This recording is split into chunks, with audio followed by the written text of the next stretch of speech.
میں دراصل خود کو ایک ایتھیسٹ سمجھتی تھی.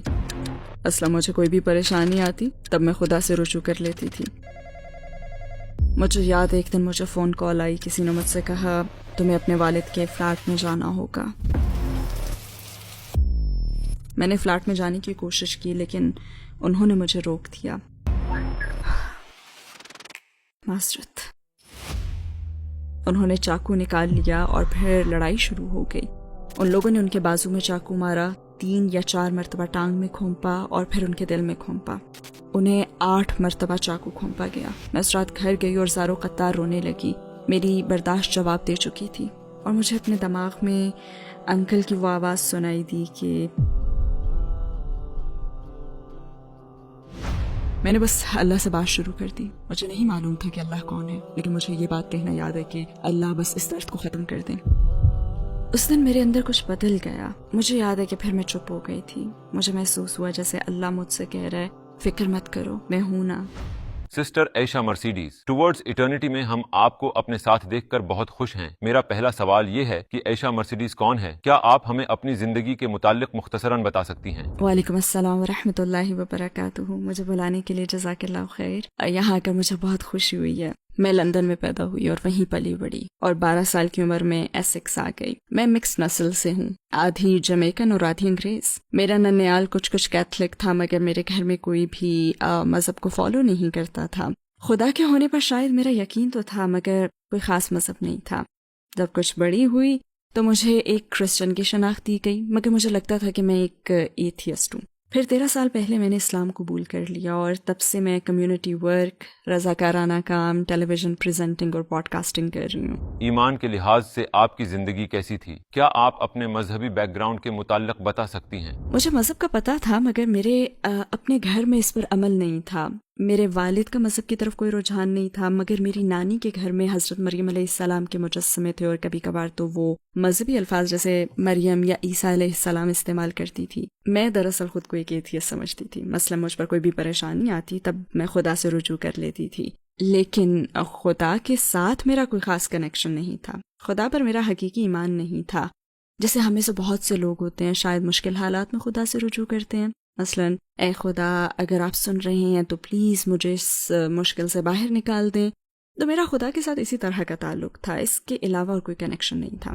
پھر عیسائیت کی کون سی بات آپ کو غیر معقول لگی؟ اس میں کچھ سوالوں کے جواب میرے پاس نہیں تھے اور مجھے یہ تصور سمجھنے میں بہت مشکل ہوئی کہ عیسیٰ علیہ السلام نعوذ باللہ خدا کے بیٹے ہیں. اگر خدا تمام تر طاقت اور قدرت کا نام ہے تو پھر یہ تصور کیوں ہے کہ حضرت عیسیٰ علیہ السلام کو ہمارے گناہوں کے لیے قربان ہونا پڑا؟ آخر کیوں؟ ہمیں حضرت عیسیٰ علیہ السلام کی عبادت کیوں کرنی چاہیے؟ تو یہ تصور میرے لیے بہت عجیب تھا. میں بس اسے سمجھ نہیں سکی. تو مجھے سوالات پوچھنا یاد ہے اور یہ بھی کہ مجھے چپ کروا دیا گیا اور کہا گیا کہ مجھے سوالات نہیں پوچھنے چاہیے. ہاں وہ غصہ تو نہیں کرتے تھے لیکن گویا مجھے نظر انداز کر دیتے تھے. اور دلچسپ بات تو یہ ہے کہ جب میں مسلمان ہوئی اور مذہب کی سمجھ پانا شروع کی تو مجھے میرے تمام سوالوں کے جواب مل گئے. اللہ قرآن میں فرماتا ہے کن فیکون, ہو جا تو وہ ہو جاتا ہے. تو میں نے اس سے یہ سمجھا کہ اللہ کو تو کسی بھی پارٹنر کی ضرورت ہی نہیں ہے. اللہ کو اپنی عبادت کروانے کے لیے بیٹے کی ضرورت نہیں ہے. لہٰذا ایک وہ وقت تھا جب مجھے چرچ میں اپنے سوالوں کے جواب نہیں ملتے تھے اور وہ تصورات میری سمجھ سے بالاتر تھے. لیکن جب قرآن اور اللہ کا کلام میں نے پڑھا اور اس حقیقت کو سمجھا کہ اللہ کو کسی بھی پارٹنر کی ضرورت نہیں ہے اور صرف اللہ ہی کی عبادت کرنی چاہیے, تو یہ بات مجھے بالکل معقول لگی. میں جاننا چاہتا ہوں کہ آپ کا اسلام کا سفر کیسے شروع ہوا؟ ایسا کیا ہوا جس کے بعد آپ نے اسلام پر غور کرنا شروع کیا؟ میں اپنے بچپن میں کچھ بہت مشکل چیزوں سے گزری ہوں. جیسے میرے والد اسکیزوفرینیا کے شدید ذہنی مریض تھے اور میرے لندن چھوڑنے کی وجہ بھی یہی تھی کہ میں اپنے والد سے دور جانا چاہتی تھی. میں لندن میں جس پہلے اسکول میں گئی تھی وہاں مکس نسل ہونے کے باعث میرا مذاق اڑایا گیا, لہٰذا میں اسکول سے بھی دور بھاگتی رہی. اور میری والدہ نے مجھے کہا بھی کہ اپنے باپ کو مت بتانا, لیکن میں نے انہیں بتا دیا اور میرے والد نے انتہائی جارحانہ اور خوفناک رد عمل دیا. وہ چیخ رہے تھے کہ تم نے مجھے کیوں نہیں بتایا, تم نے مجھے کیوں نہیں بتایا, اور وہ میری نانی کے گھر کے باہر سڑک کے بیچ کھڑے ہو کر چلا رہے تھے. بس اسی رات ہم نے سامان باندھا اور ایسیکس کی طرف روانہ ہو گئے. جب میں 12 سال کی عمر میں ایسیکس آئی تو میں پورے اسکول میں اکیلی غیر انگریزی بچی تھی. باقی سب وائٹ تھے اور یہ میرے لیے مشکل صورتحال تھی. بالآخر مجھے اس اسکول سے بھی نکلنا یاد ہے. کیونکہ میری ایک دوست، سب سے گہری دوست نے مجھے کچھ نسلی نفرت انگیز باتیں کہی تھیں. وہاں کا ماحول بھی کچھ ایسے ہی تھا، اور ایسا میرے ساتھ پہلی مرتبہ نہیں ہوا تھا. میرے ایسے ہی دوست تھے جن سے میں ملتی جلتی تھی، لیکن پھر وہی دوست بدل جاتے تھے اور نفرت انگیز باتیں کہتے. اور اس کی وجہ مجھے یہی محسوس ہوتی کہ میں ان سے مختلف تھی، میں وائٹ نہیں تھی، اور مجھے مذاق کا بس نشانہ بنایا جاتا تھا. یہاں تک کہ میرے بولنے کے انداز کا بھی مذاق اڑایا جاتا، کیونکہ میرا لہجہ لندن والا تھا، جبکہ ایسیکس کا لہجہ لندن کے لہجے سے بہت مختلف ہے، تو اس کا بھی مذاق اڑایا جاتا.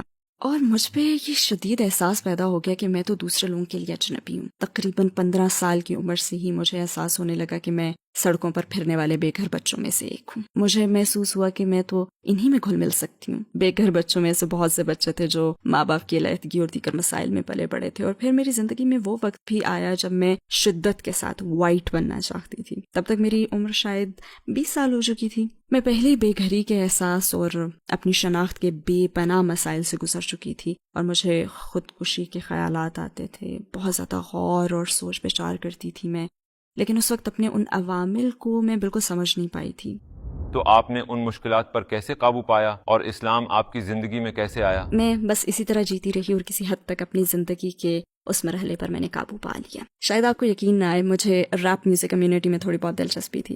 کچھ ریپرز جنہیں میں جانتی تھی انہوں نے مجھے اسلام کے متعلق بتانا شروع کیا. UK کی ریپ کمیونٹی میں بہت سے مسلمان ہیں. میں دراصل اس ریپ گروپ کے ساتھ ریپ ٹیون پر ایک گیت بنانے کا پلان کر رہی تھی، اور ان میں سے ایک نے مجھے اسلام کے متعلق بتانا شروع کیا. مزے کی بات تو یہ ہے کہ اس کے مطابق وہ مجھے پہلے بھی اسلام کے متعلق بتاتا رہا ہے، لیکن مجھے یاد نہیں تھا. اور سبحان اللہ، اس سے مجھے قرآن کی آیت یاد آتی ہے جہاں اللہ نے فرمایا ہے اس نے تمہارے دل پر مہر لگا دی ہے. مجھے کچھ بھی یاد نہیں تھا، مگر اس نے کہا کہ میں تمہیں اسلام کے متعلق بتانے کی، تمہیں دعویٰ دینے کی یا تمہیں اسلام سمجھانے کی کوشش کرتا رہا ہوں، مگر تم. اور میں نے کہا مجھے تو کوئی بھی بات یاد نہیں ہے. تو مجھے وہ دائی یاد ہے جس نے مجھ سے حضرت عیسیٰ علیہ السلام کے خدا کا بیٹا ہونے اور یہ بات غیر معقول لگنے کے متعلق بات کی. یعنی اللہ پہلے ہی مجھ میں یہ احساس پیدا کر چکا تھا کہ حضرت عیسیٰ علیہ السلام خدا کے بیٹے نہیں ہو سکتے. اور جب اس ریپر نے کہا نا کہ یہ بات تو عقل سے بالاتر ہے اور اللہ کے ایک ہونے کو سمجھایا، تو میں بے اختیار کہہ اٹھی کہ واہ، یہ بات واقعی عقل میں آتی ہے. کیا آپ کے ارد گرد اور مسلمان بھی تھے جنہوں نے آپ کو اسلام کے بارے میں بتایا؟ میں گوروں کے اکثریتی علاقے میں پلی بڑی، تو اس لیے میرا مسلمانوں سے کوئی واسطہ پڑا ہی نہیں تھا، سوائے ایک جوتوں کی دکان کے جہاں میں جاتی تھی. دکان کے مالک جنہیں میں انکل کہتی تھی مسلمان تھے، لیکن انہوں نے اپنا مسلمان ہونا کبھی ظاہر نہیں کیا تھا. مجھے بس وہ ایک ایسے شخص کے طور پر یاد ہیں جن کے پاس جا کر میں اپنے مسائل پر بات کر سکتی تھی. جب ریپر نے مجھے اسلام کے بارے میں بتایا اور وہ عیسائیت سے موازنہ کر رہا تھا، تو مجھے یاد ہے کہ میں انکل کے پاس گئی اور ان سے کہا، او خدایا، میں نے اسلام کے بارے میں سنا ہے. اور وہ اگلی مرتبہ ایک پرانا قرآن لے کر آئے اور کہا، دیکھو یہ قرآن لو، اسے کھولو اور اللہ سے ہدایت مانگو، اللہ تمہیں سب کچھ دے دے گا.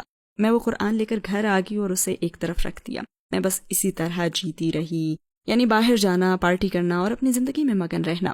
تو اس وقت مجھے قرآن دیا گیا اور میں نے دعوت کو کچھ قبول کرنا شروع کر دیا تھا، لیکن پھر بھی میں اتنی بڑی تبدیلی کے لیے بالکل تیار نہیں تھی. میں اب بھی پارٹی لائف سٹائل کو انجوائے کر رہی تھی، تب بھی مجھے میوزک میں کافی دلچسپی تھی، اس لیے میں یہ قدم نہیں اٹھانا چاہتی تھی. حالانکہ میرے یقین کی تو شروعات ہو گئی تھی اور اس وقت مجھے بھی یقین تھا کہ یہی سچ ہے. اسلام قبول کرنے کے حوالے سے آپ کے لیے ٹرننگ پوائنٹ کیا تھا؟ مجھے یاد ہے ایک دن مجھے فون کال آئی، کسی نے مجھ سے کہا کہ تمہیں اپنے والد کے فلیٹ میں جانا ہوگا. تو میں نے لندن کی جانب سفر کیا کیونکہ میں 6 میں تھی، اور وہاں پہنچ کر ان کے میں فلیٹ گئی تو میں نے دیکھا کہ ہر جگہ پولیس ٹیپ لگی ہے. میں نے فلیٹ میں جانے کی کوشش کی لیکن انہوں نے مجھے روک دیا. تو میں نے ان کے فون پر کال کی جسے کسی اور نے اٹھایا. سبحان اللہ، کسی نے جواب دیا. معذرت. میں نے پوچھا آپ کون ہیں؟ جواب ملا آپ کے والد کا فون ہمارے پاس ہے، انہیں 8 مرتبہ چاقو گھونپا گیا ہے اور وہ انہیں لوٹنے آئے تھے. وہ کسی اور کا روپ دھار کر فلیٹ میں داخل ہوئے، چاقو نکالا اور ان سے کہا کہ چلو سارا روپیہ ہمیں دے دو. اب میرے والد اسکیزوفرینیا کے مریض تھے، لہٰذا وہ آسانی سے سب دینے پر رضامند نہیں ہوئے اور بس وہاں پہ لڑائی ہونا شروع ہو گئی. ان لوگوں نے ان کے بازو میں چاقو مارا، 3 یا 4 مرتبہ ٹانگ میں گھونپا اور پھر ان کے دل میں گھونپا. میں ہسپتال میں اپنے والد سے ملنے گئی. 12 بجے ڈاکٹرز تبدیل ہوئے. تب ایک ڈاکٹر نے کہا کہ ان کے دل میں چاقو گھونپا گیا ہے، کہ آپ نے ان کا دل چیک نہیں کیا؟ میں نے کہا مجھے تو یہ ٹھیک لگ رہے ہیں. انہوں نے کہا کہ نہیں، ہمیں ان کا دل چیک کرنا ہوگا. اور جب انہوں نے ان کا دل چیک کیا تو اس میں سوراخ تھا. اگر انہیں پتہ نہ چلتا تو اندر خون رستا رہتا اور ان کی موت ہو جاتی. میں اس رات گھر گئی، زاروں قطار رونے لگی، میری برداشت جواب دے چکی تھی، میرے والد موت کے منہ میں تھے۔ میں نے بس قرآن کھولا اور مجھے اپنے دماغ میں انکل کی وہ آواز سنائی دی کہ اللہ سے مانگو، اللہ جو چاہتا ہے کر سکتا ہے۔ تو بس میں نے اللہ سے بات کرنا شروع کر دی۔ مجھے نہیں معلوم تھا کہ اللہ کون ہے، لیکن مجھے بات کہنا یاد ہے کہ اللہ بس اس درد کو ختم کر دے۔ اور مجھے وہ گرم جوشی سنسنی کا احساس بھی یاد ہے جو میرے قدموں میں داخل ہوا اور پورے جسم میں پھیل گئی۔ میرے دل کو ایک اطمینان محسوس ہوا۔ اس دن میرے اندر کچھ بدل گیا۔ مجھے یاد ہے کہ پھر میں چپ ہو گئی تھی، پھر مجھے محسوس ہوا جیسے اللہ مجھ سے کہہ رہا ہے فکر مت کرو، میں ہوں نا۔ اس دن پہلی مرتبہ میں نے اللہ سے دعا کی تھی اور اس نے فوراً جواب دیا۔ پھر کیا ہوا کہ آپ نے آخرکار مسلمان ہونے اور کلمہ پڑھنے کا فیصلہ کر لیا؟ السلام علیکم بھائیوں اور بہنوں، ہمیں احساس ہوا ہے کہ ہمارے چینل پر 80% ناظرین بشمول اس ویڈیو کے ہمارے سبسکرائبرز نہیں ہیں۔ جیسا کہ آپ جانتے ہیں کہ ہم غیر منافع بخش تنظیم ہیں اور ہماری ویڈیو پر اشتہارات غیر فعال ہیں۔ ٹوورڈز ایٹرنیٹی صرف ایک یوٹیوب چینل ہی نہیں بلکہ ایک مدرسہ بھی ہے۔ یہاں ہم خود کو اور نوجوانوں کو اسلامی تعلیم سے آراستہ کرتے ہیں، لہٰذا ہمارے اس مطالبے کا واحد مقصد سچائی کو پھیلانا ہے۔ ہو سکتا ہے بظاہر یہ چھوٹا عمل لگے، لیکن انشاءاللہ یہ ہمیں لاکھوں لوگوں تک پہنچنے میں مدد کرے گا۔ آئیے اب لائک اور سبسکرائب بٹن پر کلک کریں اور ساتھ مل کر ٹوورڈز ایٹرنیٹی کا سفر کریں۔ پھر کیا ہوا کہ آپ نے آخرکار مسلمان ہونے اور کلمہ پڑھنے کا فیصلہ کر لیا؟ اگلے دن جب میں جاگی تو ایسا محسوس ہوا جیسے میں مسلمان ہو گئی ہوں۔ میں مان گئی تھی کہ خدا ایک حقیقت ہے، اور یہ پہلی بار ہوا تھا کہ میں نے سچے دل سے اللہ کو تسلیم کیا تھا۔ تو میں نے اپنی ایک اور ریپر دوست سے رابطہ کیا اور وہ بھی اس ریپ گروپ میں ہی شامل تھا، اور ہمارے درمیان ایک عجیب سا تعلق تھا۔ ہم کار میں مختلف جگہوں پر ملتے اور وہ مجھے اسلام کے بارے میں بتاتا اور بس پھر میں چلی جاتی تھی۔ تو میں نے اپنے اس دوست سے رابطہ کیا اور اس نے مجھے قبر کے عذاب کے بارے میں بتانا شروع کیا، اور میں بری طرح سے خوفزدہ ہو گئی۔ لیکن میرا خوف اس طرح کا تھا کہ میں غیر مسلم رہ کر مرنا نہیں چاہتی تھی۔ اس وقت میرا وہ خوف جہنم دوزخ کی آگ کے لیے نہیں تھا، بلکہ میں قبر کے عذاب سے خوفزدہ تھی، کیونکہ یہ چیز میرے لیے بالکل نئی تھی اور بہت زیادہ ڈرا دینے والی تھی۔ پھر میں اگلے 3-4 دن بہت زیادہ جذباتی رہنے لگی۔ مجھے ہر روز بہت زیادہ رونا آتا۔ مجھے نماز آتی نہیں تھی مگر میں پڑھنے کی کوشش کرتی تھی۔ میں نماز پڑھنا بالکل نہیں جانتی تھی۔ میری نماز بس یہ ہوتی تھی کہ میں اوپر دیکھ کر اللہ سے باتیں کر لیا کرتی تھی۔ میں کبھی بھی مسجد نہیں گئی تھی۔ میں کبھی کسی ایسے مسلمان کو نہیں جانتی تھی جو پوری طرح سے اسلام پر عمل کرتا ہو، لہٰذا مجھے بہت سی باتوں کا کوئی علم ہی نہیں تھا۔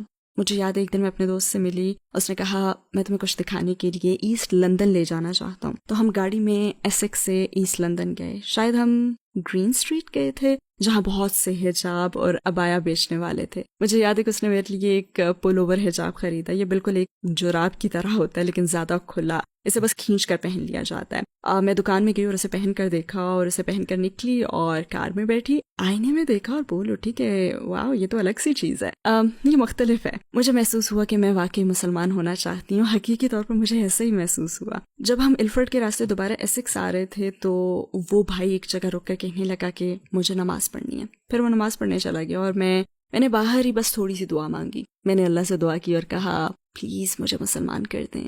وہ مسجد میں گیا، اس نے نماز پڑھی اور واپس آ کر وہ کار میں بیٹھ گیا۔ پھر اس نے مجھ سے کہا ابھی یہاں امام نہیں ہے لیکن میں پہلے بھی کچھ لوگوں کو کلمہ پڑھا چکا ہوں، اگر تم بھی اندر جانا اور کلمہ پڑھنا چاہتی ہو تو تمہاری مرضی ہے، یا پھر کسی اور وقت امام کے آنے کا انتظار کر سکتی ہو۔ اب اس کی ذہانت دیکھیں کہ کیسے سارے کام کیے اس نے یہ نہیں کہا کہ چلو یہاں رکتے ہیں تم جا کر کلمہ پڑھ لو، اس نے فیصلہ مجھ پر چھوڑ دیا۔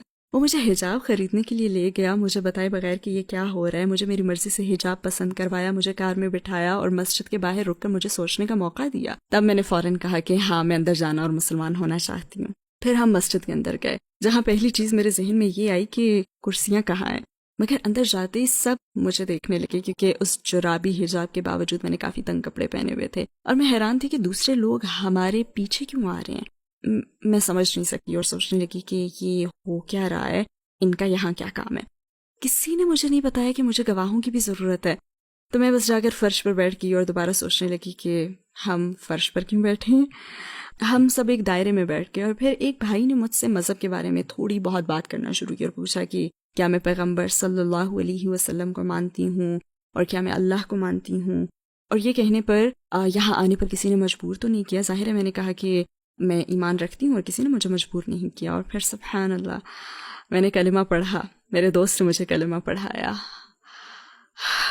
سچی بات تو یہ کہ میں نے بہت ہلکا پھلکا محسوس کیا، وہ میرے برابر میں بیٹھا تھا، کہنے لگا مجھے ایسا لگ رہا ہے جیسے فرشتوں نے تمہیں گھیر لیا. اور جب میں نے پہلی مرتبہ دعا کی تھی تو میں بہت ہی درد، صدمے اور افسردگی کی کیفیت میں تھی، لیکن بہت سکون کا لمحہ تھا. یہ درد سے ریلیف تھا. آپ کے اسلام قبول کرنے پر آپ کے آس پاس کے لوگوں کا کیا ری ایکشن تھا؟ بہت سے لوگوں کے لیے بہت حیرت کی بات تھی. میں شاید وہ لڑکی تھی جس کے مسلمان ہونے کا امکان سب سے کم تھا. جیسے کہ میں نے بتایا کہ میں سڑکوں پر زندگی گزار رہی تھی ایسے لوگوں کے ساتھ جو کہ سڑکوں پر آوارہ پھرتے ہیں. میوزک میں بہت زیادہ انوالو تھی، اور میں نے ذہنی صدمے کے باعث بھی اپنے اندر ایک بہت ہی برا ایٹیٹیوڈ پیدا کر لیا تھا. میرے والد اسکیزوفرینیا کے مریض تھے، لہٰذا کوئی کہہ ہی نہیں سکتا تھا کہ مرسیڈیز مسلمان ہو جائے گی. آپ نے نماز کیسے سیکھی اور پہلی مرتبہ نماز پڑھ کر آپ کو کیسا محسوس ہوا؟ میں نے آن لائن یوٹیوب سے نماز سیکھی. میں نے اسے مختلف مرحلوں میں سیکھا، اور میرے ایک دوست نے مجھے اس میں مدد دی. میں سورہ الفاتحہ کی ایک لائن پڑھتی، وہ وائس نوٹ کے ذریعے اسے بھیجتی، اور وہ بتاتا کہ یہ صحیح ہے یا نہیں. اور پھر میں ساری موومنٹس بھی دیکھ رہی تھی، اللہ اکبر کہنا اور سب کچھ. میں دیکھ دیکھ کر ساری موومنٹس کرتی تھی، جس میں مجھے کافی مشکل پیش آئی. ساری موومنٹ سیکھنا کافی مشکل کام تھا، اور یہ سیکھنا کہ کس موومنٹ میں کون سے الفاظ کہنے ہیں، عربی سیکھنا اور اس کے ساتھ ساتھ انگلش سیکھنا، یہ کافی پریشان کن تھا. لیکن مجھ میں اتنا جوش اور اتنا پیشن تھا کہ میں زیادہ سے زیادہ سیکھوں اور زیادہ سے زیادہ چیزوں پر عمل کروں. تو آہستہ آہستہ میں دین کے ان حصوں کو سمجھنا شروع کر رہی تھی جن کا مجھے کوئی علم نہیں تھا. مجھے یاد ہے کہ میں ہر نماز میں رو پڑتی تھی. میرا اتنا گہرا تعلق بن گیا تھا کہ بالکل ایسا لگتا جیسے اللہ سبحانہ و تعالیٰ میرے سامنے کھڑے ہیں، اور میں ہر نماز میں روتی تھی. مسلمان ہونے کے بعد آپ کو کون سے سب سے بڑے چیلنج کا سامنا ہوا؟ خود کو ڈھانپنا اور اس طرح کی چیزیں لائف سٹائل میں بہت بڑی تبدیلی لائیں. سنت کے مطابق لباس پہننا، اپنے بالوں کو چھپانا، جسم کو چھپانا. میں ان سب چیزوں کی عادی نہیں تھی، کیونکہ مجھے تو یہی معلوم تھا اور اسی سوچ کے ساتھ میں پلی بڑی تھی کہ جو آپ کا دل چاہے وہ پہنو. لہٰذا یہ ایک بہت بڑی تبدیلی تھی، اور کئی سالوں تک مجھے اس میں کافی مشکل پیش آئی. آپ ان لوگوں کو کیا کہنا چاہیں گی جو اسلام پر غور کر رہے ہیں لیکن حجاب وغیرہ کی پابندیوں کی وجہ سے اسے قبول کرنے سے ڈرتے ہیں؟ اگر آپ مسلمان ہونے کے بارے میں سوچ رہے ہیں تو آپ کو اللہ کے ساتھ ایک تعلق قائم کرنے پر فوکس کرنا چاہیے. یہاں ہر عمل کا ایک ضابطہ ہے جس پر خاص انداز میں عمل کرنا آپ کو یہ سمجھنے میں مدد دے گا کہ آپ اپنے بالوں اور جسم کو کیوں ڈھانپتے ہیں، آپ کچھ مخصوص کاموں سے خود کو کیوں روکتے ہیں. تو میری آپ کے لیے یہی نصیحت ہوگی، مثلاً میں مسلمان ہونا چاہتی ہوں، میں اللہ پر ایمان رکھتی ہوں، میں پیغمبر صلی اللہ علیہ وسلم کی سنت کو مانتی ہوں، مگر میں اپنے بال نہیں چھپانا چاہتی، یا پھر لیکن میں یہ نہیں چھوڑنا چاہتی، یا میں وہ نہیں چھوڑنا چاہتی. تو یہ سب ہو جائے گا. جب آپ یہ تعلق قائم کریں گے تو تبدیلی آ جائے گی. آپ یقین کریں ایسی چیزیں بھی ہیں جنہیں چھوڑنے کا میں نے کبھی تصور بھی نہیں کیا تھا. جیسے خود کو ڈھانپنے کا میں تصور نہیں کر سکتی تھی، اور ساتھ ہی پارٹیوں میں نہ جانے کا تصور. لیکن جیسے جیسے میں نے اللہ سے اپنا تعلق بڑھایا، دین کو سیکھا، تو قدرتی طور پر مجھ میں اپنے رب کو خوش کرنے کی تڑپ پیدا ہوئی. آپ کا فوکس اللہ کے ساتھ تعلق قائم کرنے پر، اللہ کی رحمت، اللہ کی محبت کو سمجھنے پر اور اللہ کو جاننے پر ہونا چاہیے. یہ غلط فہمی پائی جاتی ہے کہ اسلام عورتوں پر ظلم کرتا ہے. آپ اس دعوے کے بارے میں کیا کہتی ہیں؟ میں حقوق نسواں کے حوالے سے اس بارے میں بہت بات کرتی ہوں، جو کہ ایک بہت دلچسپ موضوع ہے. عام تصور تو یہ ہے کہ اگر عورتیں مردوں جیسے کام کریں تو وہ آزاد کہلائیں گی، لیکن اگر آپ عورت کی فطرت کو دیکھیں تو وہ عموماً اس وقت اعتماد پاتی ہے جب اس کا خیال رکھا جاتا ہے، جب اسے تحفظ دینے اور خیال رکھنے والا مرد ملتا ہے، پھر چاہے وہ شوہر ہو یا باپ. عموماً وہ اسی طرح فروغ پاتی ہے. میں یہ نہیں کہتی کہ عورت باہر جا کر کام ہی نہیں کر سکتی، مگر ایسا کرنا شدید ذہنی دباؤ اور جذباتی تھکاوٹ کا باعث ہو سکتا ہے. اگر آپ اس کی فطرت کو دیکھیں تو اس سے سب سے زیادہ خوشی کب ملتی ہے؟ اعداد و شمار سے ثابت ہوتا ہے کہ زیادہ تر عورتیں چاہتی ہیں کہ ان کا نزاکت سے خیال رکھا جائے، اور وہ ملازمت گاہوں میں جا کر دباؤ کا شکار نہیں ہونا چاہتی. تو میرے خیال میں یہ غلط فہمی ہے کہ عورتوں پر تو ظلم کیا جاتا ہے اور انہیں کچھ مخصوص کام کرنے کی اجازت نہیں ہے. آپ جتنا زیادہ اسلام پر غور کریں گے اتنا ہی علم ہوتا جائے گا کہ حقیقت اس کے برعکس ہے. آپ سر خدیجہ رضی اللہ تعالیٰ عنہ کے ساتھ پیغمبر صلی اللہ علیہ وسلم کا رشتہ دیکھیں. وہ جانثار بھی ہوئی تھیں، لیکن اس کے ساتھ ساتھ بزنس ویمن بھی تھیں. یہ سب حاصل ہو سکتا ہے، اور مجھے اسلام میں یہ سیکھنا سب سے زیادہ پسند ہے کہ ایک حقیقی عورت کیسے بنا جائے، کیونکہ ظاہر ہے کہ میں ایک بہت ہی آزاد عورت کے طور پر پلی بڑی، اور میرا ایٹیٹیوڈ ہمیشہ سے ایسا تھا کہ گویا مجھے تو مرد کا سہارا ہی نہیں چاہیے. اور پھر اسلام کو جاننا، مرد کی ویلیو کو سمجھنا، اور بالکل مختلف عورت کے روپ میں اپنی ویلیو سمجھ کر ذمہ داریاں نبھانا، اور اس کے ساتھ ساتھ اگر آپ بزنس بھی کر سکتی ہوں اور اپنی یہ شخصیت بھی برقرار رکھ سکتی ہوں تو یہ ایک مکمل طرز زندگی ہے۔ اسلام سے پہلے آپ کی زندگی کا کیا مقصد تھا اور اسلام کے بعد کیا ہے؟ میں کہوں گی کہ اسلام سے پہلے میرا کوئی خاص مقصد نہیں تھا۔ میرا ایمانی رجحان وہی تھا جسے ہم UK میں یولو کہتے ہیں، یعنی یو اونلی لیو ونس، زندگی ایک بار ملتی ہے اس لیے زندگی کو بھرپور گزارو۔ اس لائف سٹائل میں مسئلہ یہ تھا کہ اس میں کوئی مقصد نہیں تھا، اور جب کوئی مقصد ہی نہ ہو تو آپ اپنے وجود میں خلا کا شکار ہو جاتے ہیں، آپ کو جینے کی کسی وجہ کا احساس ہی نہیں ہوتا۔ اور میں اپنی ابتدائی زندگی میں بہت بار اس پوائنٹ پر پہنچی کہ جب بتیاں بجھ جائیں، مدھم ہو جائیں اور جب پارٹی رک جائے تو پھر زندگی کا کیا مقصد رہ جاتا ہے۔ تو اسلام نے نہ صرف مجھے اگلی زندگی میں جنت میں ہمیشہ کی خوشی پانے کا مقصد دیا، بلکہ مجھے وہ نعمتیں بھی دی ہیں جنہیں میں اپنی زندگی میں استعمال کر سکتی ہوں۔ میری آواز بھی ایک نعمت ہے، لوگوں کے ساتھ میرا تعلق بھی ایک نعمت ہے۔ تو میں سمجھتی ہوں کہ اسلام میں آنے سے مجھے آخرت کے مقصد کے ساتھ ساتھ زندگی کا بھی مقصد ملا ہے۔ آخر میں اگر آپ کو دنیا کے تمام غیر مسلموں سے بات کرنے کا موقع ملے اور آپ کے پاس 1 منٹ ہو تو آپ انہیں کیا کہنا چاہیں گی؟ اسلام کو ایک موقع دو۔ میں اسلام کی تلاش میں نہیں تھی، لیکن جیسے ہی میں نے اسلام کو پایا تو ایک ناقابل تردید سچ سامنے آیا۔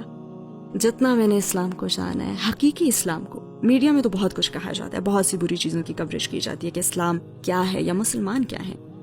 حقیقی سچے اسلام کو ایک موقع دو، اسے سنو کہ یہ کیا کہتا ہے، اسے سمجھو، سوالات پوچھو، مسلمانوں کے بنیادی عقائد کو سمجھو، یہ سمجھو کہ حقیقت میں اللہ کون ہے، اور مجھے پورا یقین ہے کہ آپ کو ہدایت ضرور ملے گی انشاءاللہ۔